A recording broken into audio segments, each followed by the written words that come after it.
It'll be grand. We're back again. It's a new year, a new start, no.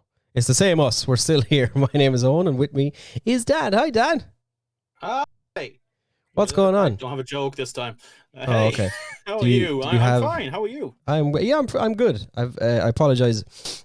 See, I'm going to try not to do what I just did right there during this recording. Yeah. I've had the flu all week, and I thought it'd be gone by now, but it's mostly gone. I was looking at some AI stuff for audio, and there's a great one that can take bad audio and get rid of any skips or any where the audio didn't function.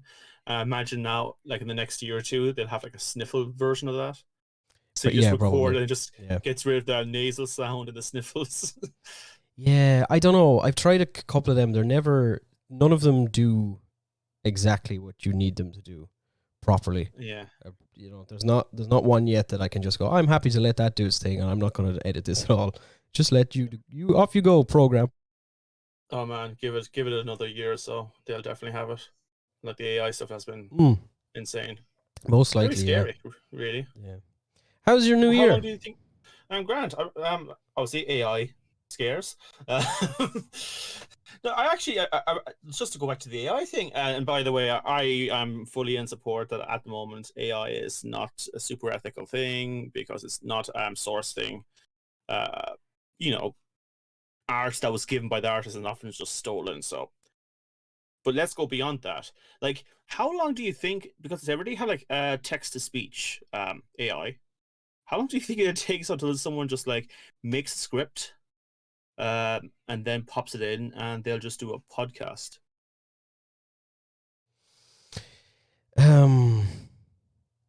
Hopefully pretty soon. So we can take it easy. We just sit back, man. We just watch. You just watch the money roll in, And we just have to take 100 videos now on YouTube. Hopefully about 100 videos. Yeah, and plenty to research there for the AI. There is. People could steal our vocal identity if they wanted to at this point. Oh, yeah, but it's like when someone says, "Oh, they could steal your debit card numbers." I was like, "Lads, you're not going to get much out of it." They could, but you know what? They'll never steal our flair, Dan. Flair. They'll never get with the showmanship. At least for another year or two. Yeah, not right now. Speaking of flair and showmanship, this week's movie, everybody, we're here, we're back again. I don't know if this is a new season or the old season or what the hell is going on at the moment, but we decided to do Puss in Boots 2, The Last Wish. There's no 2 in the title for some reason, but it's Puss in Boots, The Last Wish. It's the second Puss in Boots movie. A strange choice, you might say. Received? The first one? No. Not That's at all. Probably why. Absolutely not. No. This is Suicide Squad. The second one, just Suicide Squad. They could have just called it The Puss in the Boots or something and gone with that. 2 Puss, 2 Boots. The Bootening. The Pussening. Let's not go that direction with it. No, maybe. not although I'm sure people have. I have it on very strong authority that the certain community of furred individuals love that wolf, man. They fucking love that wolf, man. I'm telling you. I've never seen so many horny people about a cartoon wolf. Yeah, that's crazy. Puss does it. Yeah. I mean, what? We're doing Puss in Boots: The Last Wish. Why? Because it's brilliant. There, I gave the game away. It's a really good movie. Surprisingly, it has no right to be as good as it is. But that's why we wanted to do it. And we haven't done an animated thing in a while. We don't do much in the way of animation. Maybe 3 or 4 movies out of everything we've done. Well, Pokemon, and we did the Iron Giant. Yeah, and we did 2 animes. We did, which, yeah, I know they're animated, but I wouldn't put Deus Ex? Oh no, Ghost in the Machine. We did Ghost in the Shell, and we did Ghost in the Shell. Another one, but I wouldn't put them in the same category as animation as this. No, to be fair, but we did them. Gorgeously animated. That's all we did. They're the only animated movies we've done. Yeah. I'll be honest, I forgot we did Pokemon until you said it just there. Like, we did do Pokemon. That was I just remember because I spent a lot of time trying to make us into characters. Into characters from Pokemon. And now you have AI to do it for you. Oh, Transformers! Oh, we did Transformers. Yeah, that was... We did Transformers. I mean, I fun. don't remember much of that review, I do. except I have PTSD just thinking about it. I remember. That was great. That was a fantastic. This is one of my favorite episodes, I The think. train! Where the fuck is the train? I don't even know what the train happened to. It's just my brain went, yeah, there was a train. And I just didn't like that. Yeah, fuck that. Fuck that train, okay? But here we go. Let's do a little bit. I gave you some factual information about Puss in Boots: The Last Wish straight off the top. So as mentioned, it's a sequel to Puss in Boots, which was released a long time ago, and it's part of the Shrek franchise, which I think we'll talk a little bit about later on, just in general. But Shrek, the true multiverse. It's fantastic. Puss in Boots: The Last Wish, of course, directed by Joel Crawford, who, I'll be honest, as a director, hasn't done a whole lot.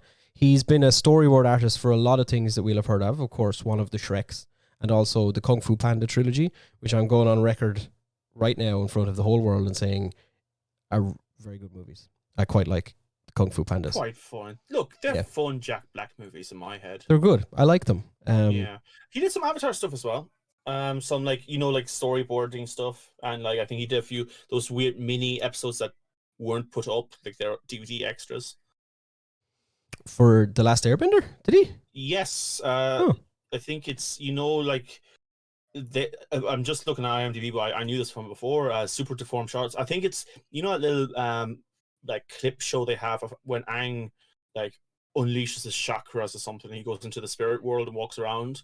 Like it was never made into an episode. I think he was involved with stuff like that. There's a lot of chibi episodes, maybe part of that.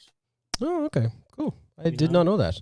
He also worked on Rise of the Guardians, one of the SpongeBob movies. And then as a director, prior to Puss in Boots: The Last Wish, he did The Croods: A New Age. I've never seen any of the Croods movies. People supposedly they're good. I'm not gonna. That's the caveman family. Yeah, that's the caveman one. I'm not gonna find out. I don't really care enough to find out. And he did a Trolls movie, which is another thing I'm never gonna I watched that movie. It wasn't good. Yeah, I didn't think it would be. Not gonna watch it. Well, he directed this Puss in Boots: The Last Wish. So he did Rise of the Gardens as well. Story artist for Rise of the Gardens. Yeah. I said that like 10 seconds. Sweet. Oh, sorry. I was still on Kung Fu Panda, I guess. Stuck on. I don't blame you, man. It's Kung Fu Panda. It's pretty incredible. We should do. I'm changing it up. We're doing Kung Fu Panda 2 today instead, because that's the one where he fights a peacock. This would be like the third change up we had for what movie we're going to review this week. Yeah, possibly. No, we're sticking with Puss in Boots: The Last Wish. Stars, the cast of Puss in Boots. Pretty fucking special cast, I have to say. Antonio Banderas is back as the voice of Puss. Salma Hayek is back. I say she's back. I hate to say it.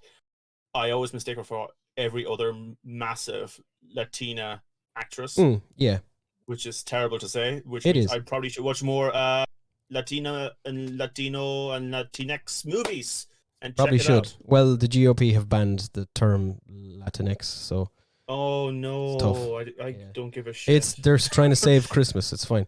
She's in this. I say she's back because she was in the first one as Kitty Softpaws. Yes, I didn't watch the first one, and you did. I did. Yeah, I'll run through it real quick in a little bit afterwards. She's back. Kitty Softpaws. She was introduced in the first one. Harvey Guyon. I hope I'm pronouncing that correctly. He's the voice of Perito. He's in the What We Do in the Shadows TV show, and has done a bunch of other voice works. According to his IMDb, he's going to be in the Blue Beetle movie for DC, which is listed as in post-production. But I feel like that's never post-production for like 2-3 years. I feel like with the whole James Gunn taking over DC thing, now it's just never going. It's actually not going to happen ever. And yet, for some reason that's beyond me, DC is still saying, "But we're going to still bring out the Flash. Don't worry about it. The Flash is still coming." It's like, lads, just let it go now. Just let it go, please. At the very, very least, if you really want to release it, just throw it up on some sort of a streaming thing. Because nobody cares anymore. Yeah, even the diehard DC defenders are just like, nah, it's okay. It's over. It's done. It's just literally give us. You can release onto YouTube like that one scene where fucking what's his name comes back as Batman and then Michael Keaton. Yeah, and then we'll be. My brain said Michael Duncan Clark for some reason. That's not at all. I want him as Batman. He should be Batman, I'm pretty sure. Yeah, he basically was. God, what a guy. Okay, someone AI generate that. All right, go. There you go. Florence Pugh is Goldilocks. She's had a really skyrocket to fame in the last couple of years. Olivia Colman, we No, and Oh, do we love? I love Yeah, Olivia everybody loves Colman. Olivia Colman. She's a Great fantastic actress. She's just amazingly talented, but still a weird. Like she's been in so many things and so much like high level acting, and yet she still does like really silly things once in a while, but she's just dopey. yeah, You know, I yeah, just love her. yeah. She's Brilliant great. actress. She's a fantastic woman by all accounts. She's Mama Bear in this. Ray Winston is Papa Bear. John Mulaney, comedian John Mulaney, who I know a lot of people like really love. I'm not crazy Yeah. about him, but he's in this. He's alright. he's little Jack, Big Jack Horner, whatever the fuck he's called. He's the bad guy. And Wagner Maura, who he voices the sexy big bad wolf in this. I mean the big bad wolf. I mean the wolf. He I know him from, he's in Narcos. He plays Pablo Escobar in the first couple of seasons of Narcos on Netflix. Oh, Really good. does, He's really good in that as well. Very much a Latino led movie as well. Yeah. You know, which is it's just nice to see, because even like not just obviously good for representation, but like just little references with Perrito in it, and like little like Spanish jokes, and how they kind of jump in and out of English and Spanish for certain scenes as well. It's very nice. Gazpacho. It's great to see. I hope it was Spanish and not Portuguese, and I fucked everything. I hope it's not Spanish. So this is distributed by Universal, made by DreamWorks, who are back. I think DreamWorks are back. They got a new logo. They got a new fancy animated logo. I like the little intro thing now. They copied the whole MCU thing that Marvel does and did like a DreamWorks one where all their biggest characters sitting around. DreamWorks, bring back Rise of the Guardians, please. Yep, There's a Rise of the Guardians Boy in the Moon 2, you can do and all that. please. They're supposedly making another Shrek. They had a movie called, was it The Bad Ones?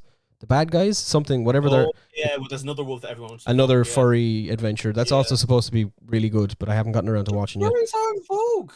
It's that one came out and I'd never heard of it until I literally saw a few ads for it. All right, somebody I said to somebody Puss in Boots is really good, and they were like, oh my god, yeah, that's the same guy who made The Bad Guys. That's a really good movie. And I was like, what the fuck are you talking about, you crazy? That's not what I said, but I thought it anyway. Puss in Boots, The Last Witch. No, Puss in Boots, The Last Wish. There we go. Let's see what the hell is going on here. I mean, what the hell is going on? Okay, all right. First things first. Shrek. Yes, I've heard of it. This is part of the Shrek franchise. What do you think of Shrek? I mean, it has become such a cultural behemoth in a zeitgeist at this stage. Like, It really has. I think we all have almost meme ideas of Shrek now without the Shrek movies in our heads anymore, right? Oh, yeah. There's so many things attached to it. But looking back, like at least the first and second one, they were movies I adored as a kid. Big time. Like I still hum the songs from it. And I know people, it's cringe and all that, but they're great little movies. I know 3 and 4 had some issues, but I think if I had to describe it, I would probably say Shrek is love. Oh no, Shrek is life. That's one of the memes. Let's not go there. Oh, I thought I just came up with that. Shit. No. Anyway, yeah, you're right though. The first two are really good. The third is part of me, I would say, thinks the second one is better a little bit, mostly because it has the. I think it is because it introduces so many more pieces in this world. It's really character building, world building. Even. Yeah, I mean, yeah, and the third and the fourth, I know I have seen. I can't read. I've seen them. I know for a fact I've seen them, but I think I mixed them up. Is the third one? Which one? No, wait. The fourth one is the alternate timeline one. One of them's about Rumpelstiltskin. Yeah, and the third one is King the Arthur, one where he's like King Arthur and Mer. The third one's most fans just say is the worst, and fourth one is back to like quality of 1 and 2, at least close to it. Is the Rumpelstiltskin one and the King Arthur one the same movie? No, Rumpelstiltskin one is the fourth one where they make a wish that changes the timeline. Fiona becomes like a battle warrior queen and all that kind of stuff. And then the King Arthur one is with Merlin, and I don't remember anything else. That's the third one. Yes. Right. Because the fourth one is what people actually liked. Third one is people. I must give them another go. I can't really remember any of them. bar the first two, and the second one is definitely the best. Yeah. Have you watched the first one? It's like watching Toy Story 1. You really see they've improved on visual. Oh yeah. Yeah, majorly. God, I mean, it's still amazing work for its time, don't get me wrong. But like, you think those extra pores on skin don't make a big deal in CGI? You compare it and it's just woof. Yeah. And if I remember correctly, the guy he left. I can't think of his name now off the top of my head, but the guy who made the first Shrek, he left Disney. Yeah. In and made satire a foul mood, and then decided I'm going to make Shrek just to take the piss out of all the stupid stuff that Disney does. And it is. That's what these movies are. They always have been. It's complete satire. It's complete. Look at this conventional way of looking at fantasies. Haha, fuck this. I'm going to have a guy shit at the very beginning of the movie and wipe his ass with a fantasy story. Like, literally, that's how the movie starts. You couldn't be more. You can't watch that scene and think like, yeah, that person who made this movie is, has no ill will or feelings against anything. He was perfectly happy to leave Disney. He bears them no ill will whatsoever. He loves them. Him and Bob Iger got on great. Ass with the ideas. And yes, I know, not their ideas. It's all based on real older fantasies, but you know what I mean. It's how it's presented. It's Disney. Yeah, and then of course we got the spin-off movie, Puss in Boots, the first one. So I didn't watch that first movie, but I gotta say I did love Puss in Boots in the second movie, and I think it's so daft. It's when Shrek and Donkey are trying to get away, and he says, "Go, my friends, I will hold them off." And he just turns out and they rise the music, and they do the cute cat face. But then he fights. Even just talking about it, I can feel the hairs on the back of my neck. It's such a cool moment. Puss is a great character, to be honest. I think he was the right choice for a spin-off. If they were going to pick any of them to give their own movie, like, do you know what I mean? They're not going to do. I hope they don't. Movie. Yeah, like a donkey prequel thing or something would have been stupid. But Eddie Murphy, like, would it be? Oh, now I thought, like, what's the movie where Eddie Murphy has a family of fat people? Oh, the Grumps, Humps, Lumps. Yeah, Grumps, the one where I know what you're talking about. He plays all of them. Like, would that happen? Would Let's go Hercules. That one. Would he find his family of donkeys and it'll just be? It would, wouldn't it? It's exactly. I'm writing the script. No, that's what it would have been. Yeah, it's 100%. It would have been. Yeah, and donkeys search for a home. That we had in 2, where it's like Shrek, Fiona, donkey. They all just be going donkey. Do you know what it would have been? Now that I'm getting a little bit ahead of myself, but the donkey movie would have been Goldilocks' story from this, but with donkey. Yeah, and I donkey want to talk about the Goldilocks thing as well. We'll get there when we get to the movie. I wanted to talk about Puss in Boots himself in a minute. Like the first one, and both the fairy tale character of Puss in Boots. Were you familiar with the story? The fairy tale. I'm thinking about it now, right? I don't like. Part of me knew, obviously, that Puss in Boots was a fairy tale thing. Like, they didn't just make up a cat who wears boots for Shrek, right? But I don't think I'd ever really heard of Puss in Boots until Shrek. No, I definitely did. And I think it's because I was born in the country of fairy tales, which is Germany. Yeah. I've never thought of that. The country of fairy tales. Germany. Although, having said that, Puss in Boots is not German.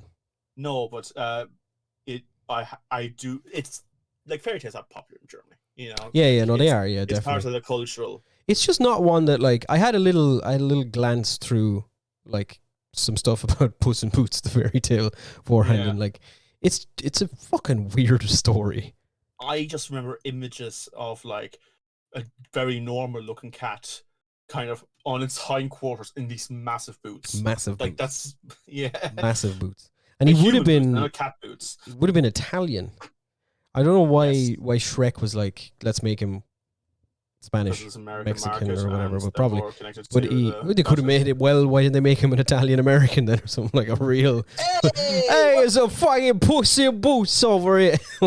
I suppose it's because he's also, he's not just Puss in Boots, he's Zorro.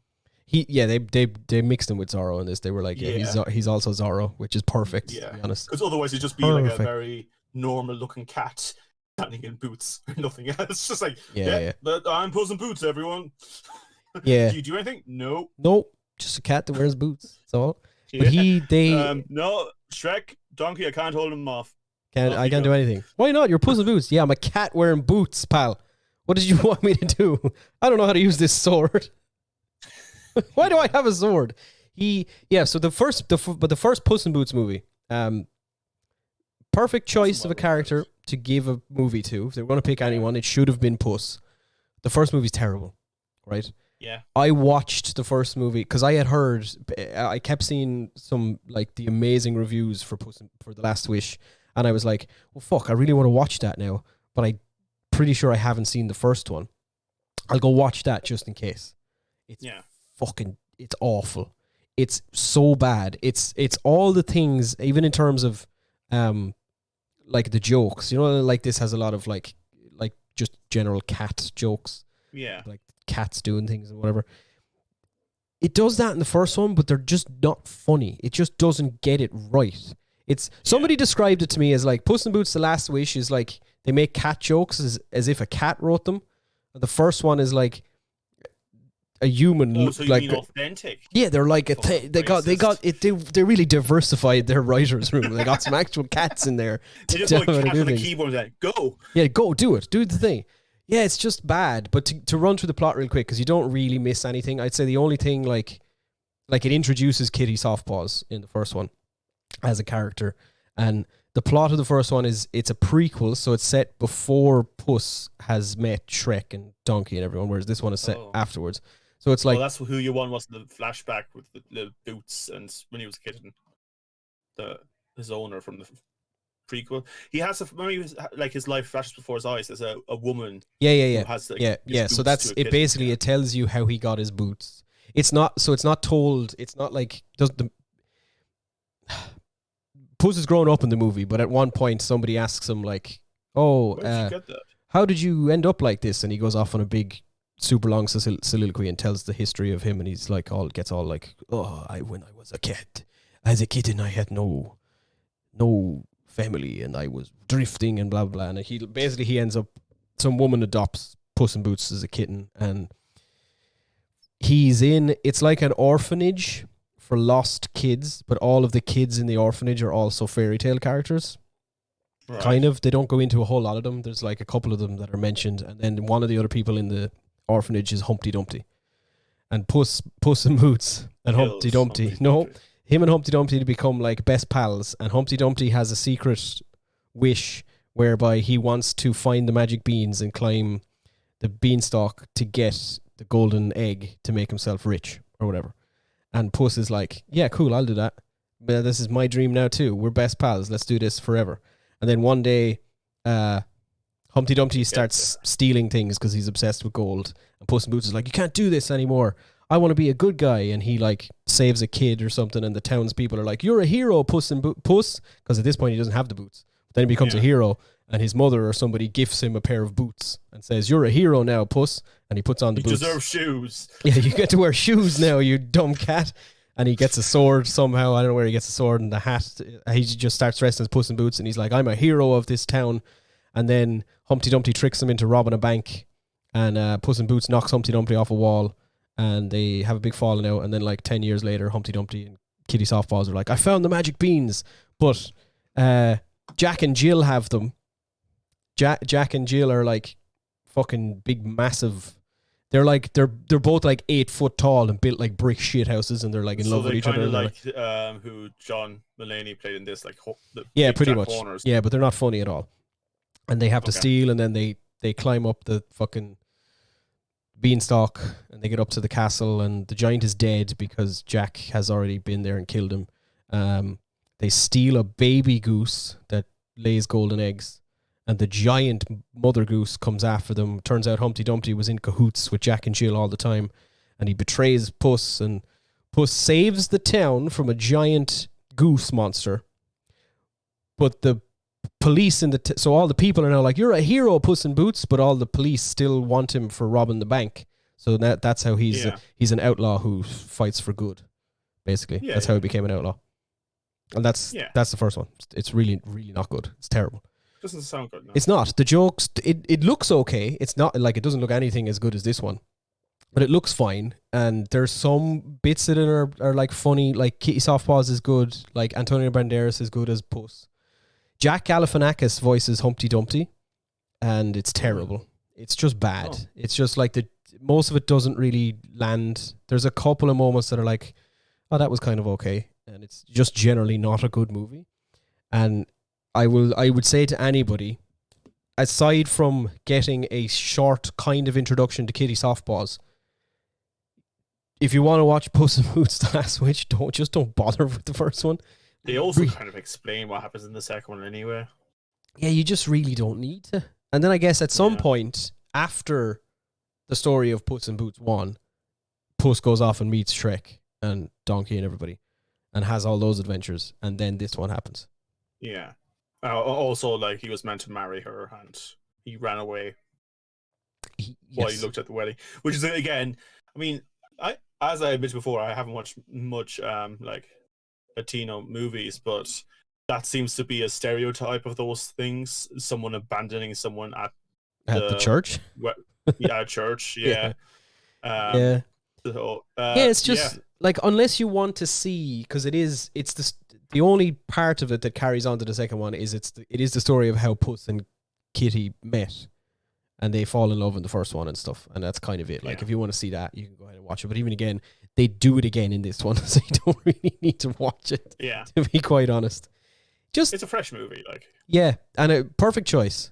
Puss in Boots: The Last Wish. Okay, let's talk about it. Puss in Boots: The Last Wish, as mentioned, it's set after all of the Shrekiverse stuff, and Puss is, I mean, this happens at the start of the movie, but basically, cats have 9 lives, and that's a literal thing in the Shrek universe.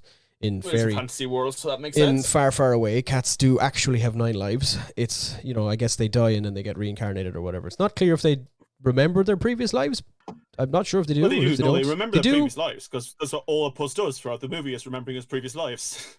Yeah, but that he calls off what happened to all his previous deaths as well. So he remembers all those things. And he can't count, which is we learn. Yeah. Puss in Boots isn't good with numbers. He can't count, but he's down to his last life, and the big bad wolf, aka Death, is coming for him, and he's terrified. And he such a great scene in the bar. He comes in, and the thing is, Puss in Boots thinks like, oh, this is just a mercenary who's looking for me because he has the dead or alive thing. But I think it's fairly obvious to at least the viewers, like, oh yeah, that's a depiction of death. That's Death. Yeah. Yeah. That's guy's who Death. We all secretly know what death looks like. Even we have it in our nightmares, but when we wake, we feel it's part of the human collective consciousness. We recognize death. Okay. It's a sexy. I mean, it's a wolf. It's a wolf guy. He's not at all attractive. He's just a wolf. Well drawn wolf, man. He's he's not bad. He's just drawn that way, Dan. Yeah. He's cool. He's a cool character. Yeah.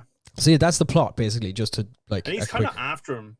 We kind of get to at the end. He's after him because he's sick of Puss in Boots just kind of taking his lives for granted. It's just a thing you can burn up. It doesn't matter. And he wants him to cherish life. And I think... I'll take it now. And I think part of it as well is Puss's, like, the legend of Puss in Boots, which is a big kind of, like, thread of this movie, is, like, the actual, like, the person Puss in Boots versus the legendary outlaw Puss in Boots. And which one is real, who's the real Puss kind of thing. But the outlaw Puss in Boots, like, his whole thing was, aha, I laugh in the face of death. Yeah. That was one of his catchphrases, was like, death can never catch me kind of thing. He thought he was never going to die, and death would never come for him, and he used to mock death. And death, he took it a bit personally. Yeah, he did. I suppose if you've been trying to get the bastard for 8 lives, after a while you just fuck it. Yeah. And we don't know how long the 8 lives lasted either, to be honest. Like, we don't know. This could be going on for quite a while. I get the impression, Like whatever, they do have 9 lives, so they probably don't just live an average like cat amount of years. Yeah. The boots give them extra power. The boots make him live forever. Yeah, Yes, I think that's true. The cursed boots.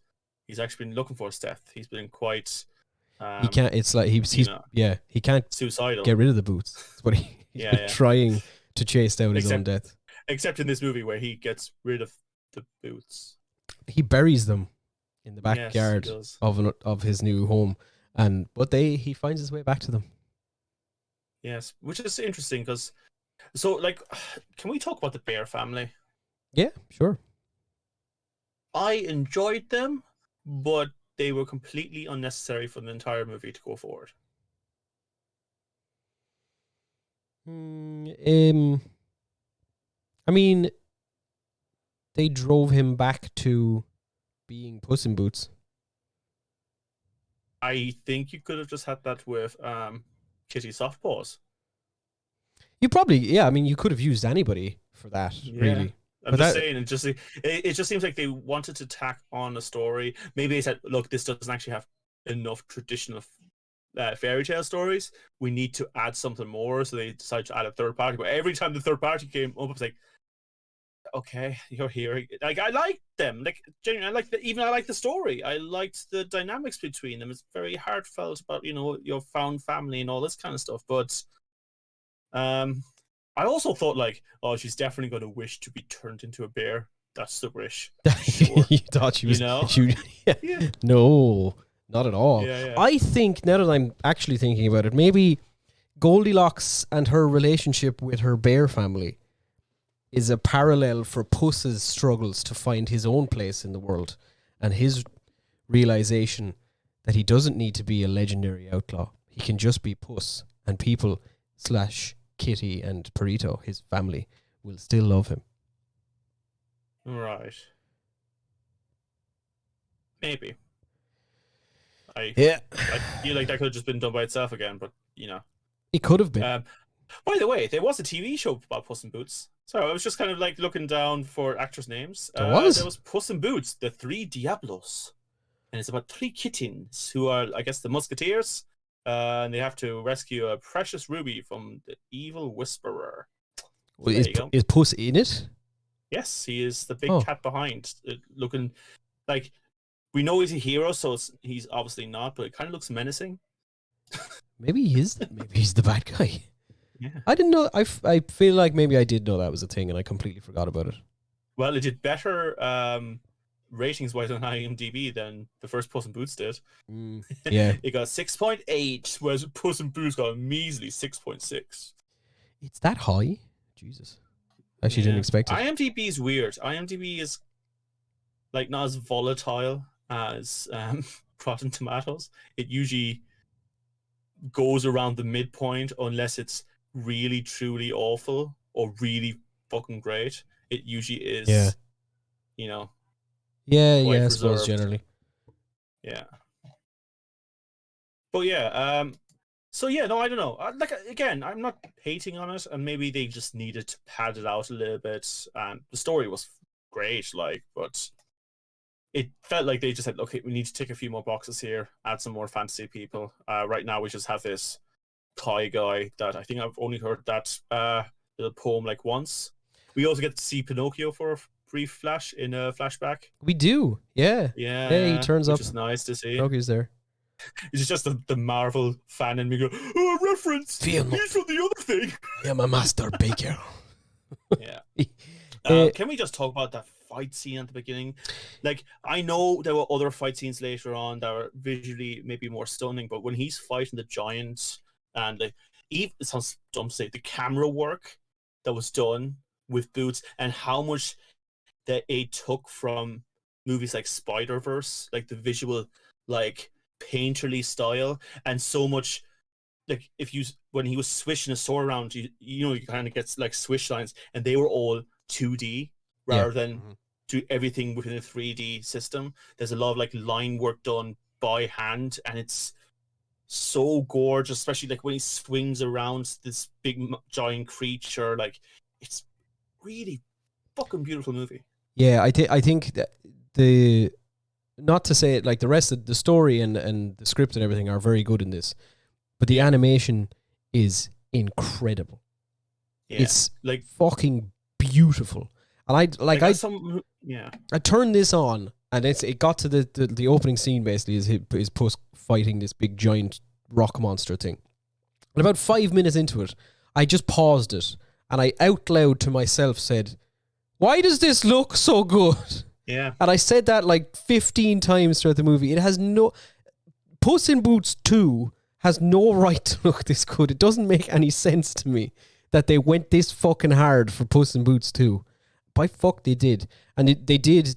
All of the things you said are definitely, because I think initially, one of the directors of Into the Spider-Verse was hired to direct this. I think he stayed on as a producer afterwards, but he didn't actually direct it in the end. But Into the Spider-Verse. And also... another movie they listed as an inspiration was Akira. Yeah. Now I haven't seen Akira. I can see it. I can see it. Okay, we should do Akira sometime, actually. Can you see the Akira influences in this? A lot of the camera framework, which is like, the camera will turn and the character will come into the scene from the camera's perspective and stuff like that. Like, the famous Akira like motorbike scene. Yeah. Like that sort of flair is in this movie. Yeah, not necessarily that scene exactly, but that sort of flair. We should do Akira sometime. It's a really fantastic movie. But yeah, I also like. I'll have to rewatch it, but they did similar things in Spider-Verse where they mixed the frame rate for different things on the screen. I know you've mentioned before that kind of gets you sick. No, I definitely. I'm not 100% if I don't have actual confirmation anywhere that they actually did it in Puss in Boots, but there's a couple of 2 or 3 of the fight scenes towards the end of the movie looks like that to me. It looks like they just dropped a frame, like they did it. It was a different frame rate to everything else. Or in the Spider-Verse, they did it. It was just a bit different characters from different universes having different frame rates. At times it was a little bit too much for my brain to look at. Yeah. But it wasn't as bad in this. When it was he just was fighting the giant. I think the giant was on 2s, whereas Boots was on 4s. For anyone who doesn't understand it, it means that you're animating every second frame. So you have 24 frames per second, roughly. It's 23 point whatever, but it's 24 frames per second. And in animation, you're often doing on 2s or maybe on 4s, because that way you only have to animate every second frame, and it just saves time on animation in general. But it can also be used then to show something is quite big in numbering. You might do it on higher frames. But I think in this one, they actually, when they had the zoom out of the giant, I think they had him on 2s and then had Puss on 4s. So it was more like a very flitty nature as he kind of goes around him. So now again, I have to rewatch it, but I think that's what's going on. But really, well thought out. Here's the thing. Even if you look at animation where you think, oh, this is not good, it's not down to artists. Artists are good at what they do. Animators are good at what they do. It's usually down to, hey, you're only getting so much money and it has to be done by then. Like the more time they get, like Spider-Verse, everything was given to the artist. Say, you take your time, you do exactly what you want, don't worry about it. And we got such a gorgeous movie. I imagine the same thing happened here. They just DreamWorks went, you know what, we have to do a good job here. Let's take our time. Let's do this right. I actually have no idea. I'm this movie was originally announced in 2014. They said they were making a Puss in Boots 2. It was originally called Puss in Boots and the 40 Thieves or something along those lines. And Guillermo del Toro was involved. He's still a producer on this one, but he was more involved in the original sequel. And he just did the giant thing and nothing. Antonio Banderas said 10 years ago, he was no, we're working on it. And then it just nothing happened for a decade until eventually they were oh, fuck it, we'll just make this new Puss in Boots movie. It looks to me like Joel Crawford came in as director in I think it was 2019 or something, which is a fairly, it came out then I suppose it's 2-3 years later, is it? Yeah, it would be. I don't know. It feels like a quick turnaround. They had a big budget. They gave them like $80 million or something to make this thing, which is Well, keep in mind, there's probably a plenty that's been recycled from that original idea as well. They wouldn't have thrown I'd everything away. imagine pieces of it were, but like that was in terms of the script. I don't think they had actually started working on it like 10 years ago. I mean, it's like with Studio Ghibli. They've said often that, like Spirited Away, they do all the scene designs and the world designs and all the concept art before they even think of a script, and they then allow the art to kind of guide the story. Yeah, which is quite a interesting way to do it. Sorry, it was actually March 2021 that Joel Crawford came on board as a director. Okay, they made this in like a year. Well, at least he was in charge of for that year. Yeah. Yeah, I'd say there was probably other stuff that was going on. I would be shocked if they didn't use at least 2 or 3 years of what they were working on for that in this. Yeah, most likely. Still, because it's animation. Animation takes fucking time. Whatever way they did it, it is a perfect.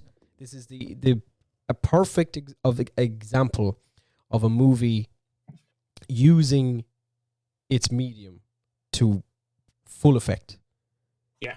Like this movie, it knows that there are things you can do with animation that you can't do in any other form of storytelling.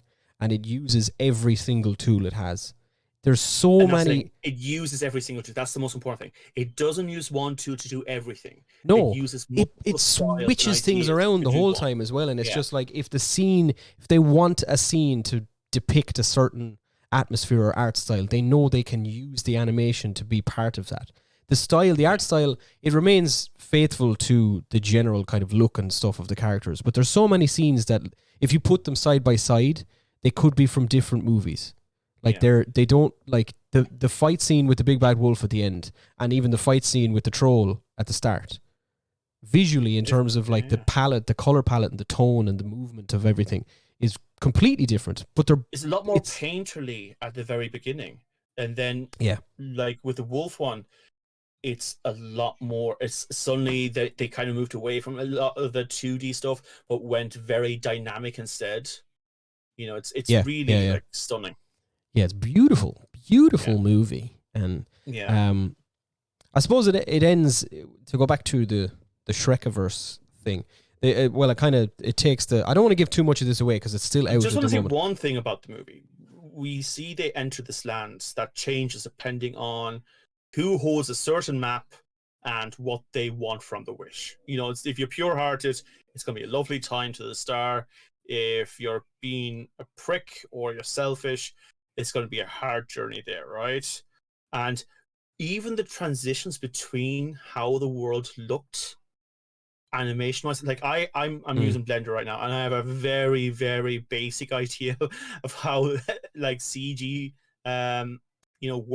works, but I can't even imagine the transitions and how they got around to it. It's bizarre. The whole thing, top to bottom, is like just incredible work from the whole team. Fair play to all. Yeah, you were saying at the end there is a mid-credit scene. There's a so like the movie. I don't really want to give too much of this one away in terms of like actually the plot of it. Puss dies. Puss. So the end of it, Puss is dead, and Kitty has taken over his boots. Yes. And no, not really. But married Perito. What do you think of Perito? Just while he came up, because I liked him at first, and there was a I had a worry that I was going to get sick of him before the end of the movie, but I really didn't. I didn't get sick of that little guy. I think we live in a very cynical time. We want everything to be edgy and harsh and like sarcastic, and Perito is just this little lovely guy who is always just—he's too pure, man. He's too pure for this world. He's so pure, and it's just nice. You know what? Thank God we have characters, and it's a weird one to connect to. Superman. A lot of people talk about Superman and what they want from Superman, and they said, "Oh, Superman's boring, this and that." But I don't think being so sweet and seeing the world in a kind light and reaching out to the world in a friendly manner is such a bad idea. It's not. It doesn't destroy fiction. It's another element you can use in storytelling. And yeah, I really enjoy Perito in this. Perito is Superman. There we Perito go. also means dog. We should. Oh yeah, that's what. Yeah, I think just that's for what anyone who doesn't know. Yeah, sorry. That's Puss just I thought starts. it was a slur for a long No. while watching it. He doesn't have. Perito is a little chihuahua that Puss meets. Yeah. He's a chihuahua who's pretending to be That a cat. belly disgusted Basically. me. Man, that was a disgusting. oh yeah, that belly. was They did a really good job on that. Yeah, he also, like, can we talk about him being in prison more or less with Mama Luna, and he just like gives up. It's just like that, you're stuck in prison, and you look at the old fellow who's been there for a while. He's, life has taken him down. He's worn out, and like it turns out he's a golden age hero. Like, I love that they kept on jumping on themes like that. Yeah, That's yeah. quite popular in cinema. And the beard was weird. I couldn't get past that though. It was, yeah. Yeah, they did go for a little bit more of a like, I don't know if it was weird. There was like an old man Logan type thing going on, or like this old superhero-esque thing that Puss had where I've been out of the game for too long and you'll never get me back in there. I've seen things. Yeah, it's like called the hero, but someone older who's kind of thinks they have that golden years behind them, Also, like, I mean, I guess the donkey started the whole thing with, like, the donkey was a speaking donkey, and that's why he was being arrested. Like, most cats in this universe don't talk. Was it explained why Kitty Softpaws can talk? No. It's not explained we know why in Shrek, it's heavily implied that Puss in Boots has had sex with normal cats. Oh, it's more than implied in the first Puss in Boots movie. He just... Well, sorry, I don't want to say it's more than implied. There's not a sex scene in the movie or anything. But like... Just... Yeah, no, that doesn't happen. But like, Puss fucks. Like, that's a thing. Like, he's a debauched little guy who likes to... I'm going to stop that thread there. Yeah. We're going to move on. Big sexy wolf. Big sexy wolf scene is coming around the corner. But yeah, no, there's lots of scenes I liked in this. I think my least favorite one was probably them going through the magical different worlds. I didn't really care for that, but I loved everything else in this. I loved the part of that when Puss enters when he sees all the mirrors with his old lives. The Fortress of Solitude scene. Yeah. I loved that scene. I love the fact that one of his deaths appears to be a Paddy's Day festivities that went wrong. Yeah. No, I don't. That was the one scene I was just like, can we just get another stereotype, please? I just thought it was funny. Sakes, we're a culture of a rich history.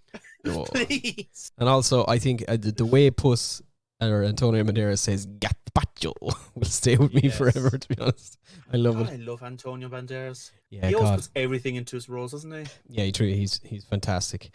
Yeah. Okay, and right. Also, Salma Hayek is fantastic as well. Like, yeah, they're all good. We're gonna. We'll dive into some final thoughts then. Yeah.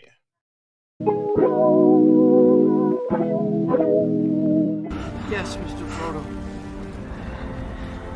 It's over now. Puss in Boots. The Last Wish. It's a thumbs up for me. This is the last one? Do you think it's the last movie? The last Puss in Boots movie? Yeah. Or like... Last Puss in Boots. I think the end scene very much implies that. I know, they're maybe another Shrek movie. They're 100%. Yeah. It's the same guy who produced this one, who actually works he's the founder of Illumination Studios. Wow. The guy who... what's his name? With Illumination Chris Meledandri. He's the CEO of Illumination, and they hired him as a producer for this, and he's producing Shrek 5. They haven't officially, like DreamWorks haven't like officially been like, they haven't given it a release date or been like, this is where Shrek 5 is happening, but like he was to make this and make Shrek 5. Is he involved in the Mario movie, do you know? Ooh, I have no idea. I'll To be say honest, this thing, like, as much as I have issues with Chris Pratt playing Mario, um, I think visually the Mario movie looks fucking looks great. nice. Yeah, It's Mario looks a bit weird, but whatever. yeah. You know. Yeah, I'll say that if I don't know if they'll make another Puss movie. This one isn't. It's not like a failure at the box office or anything. It's not making like crazy amounts of money though. In terms of what modern box office numbers and stuff, it's made about. Yeah.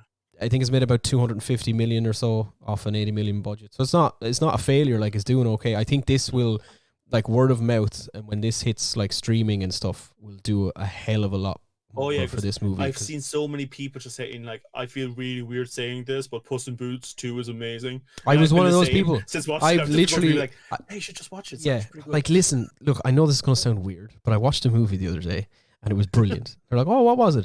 Okay, so just hear me out, all right? Don't cut me off. It was Puss in Boots 2. And they're like, what? No, shut up. No, please listen to me, please. It's really good. It's really good. I can't wait until the next movie comes out, like Shrek 5, and Kitty Softpaws gets introduced, and there's just going to be a whole bunch of like incel 6-year-olds going like, oh, now I have to watch every movie to keep up with these Shrek stories. I can't believe why can't Puss in Boots just be the hero? We don't need a female Puss in Boots. That's ridiculous, man. Just make your own character if you want to do it. Yeah, I will say, if all signs point towards very hopeful. If Shrek 5 is anything like this in terms of the art direction and the animation and the styling and everything, then I'm very excited for it.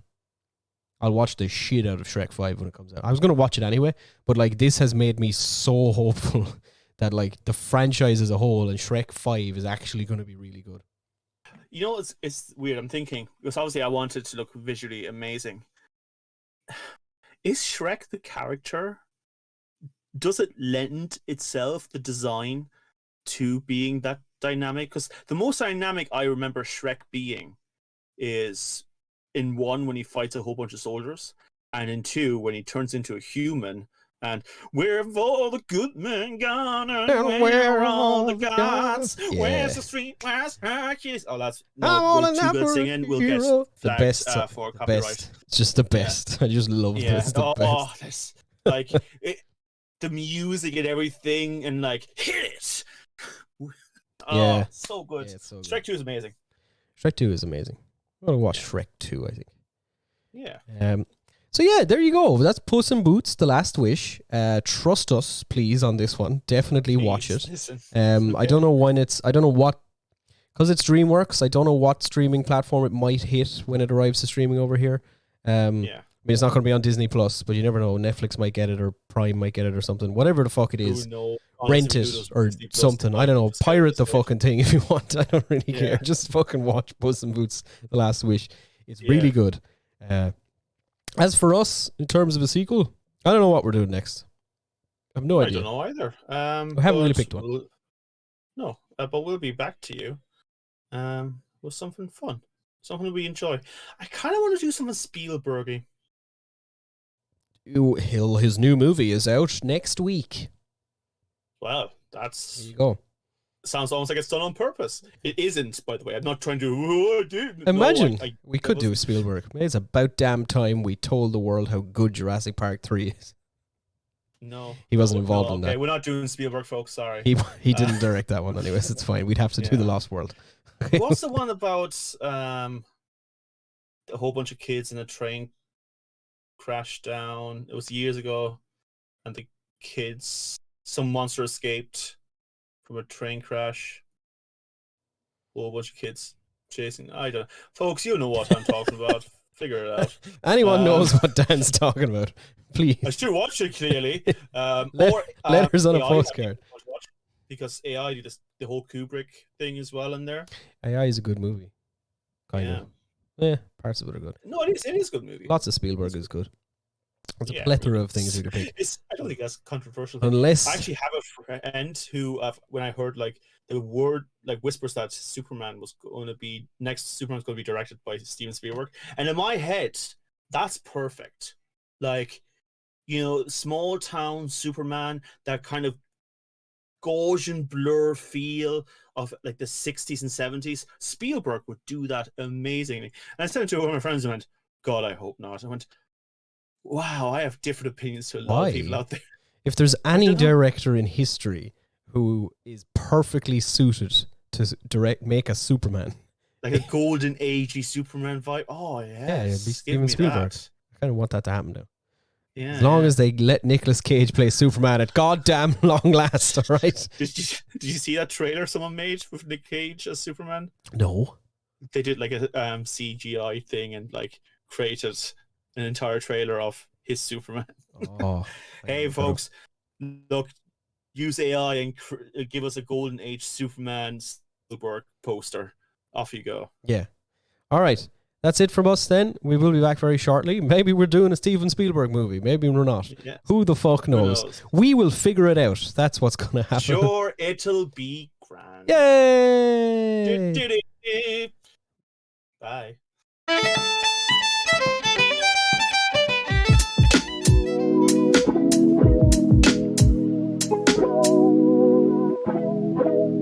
Asher, look. It'll be grand.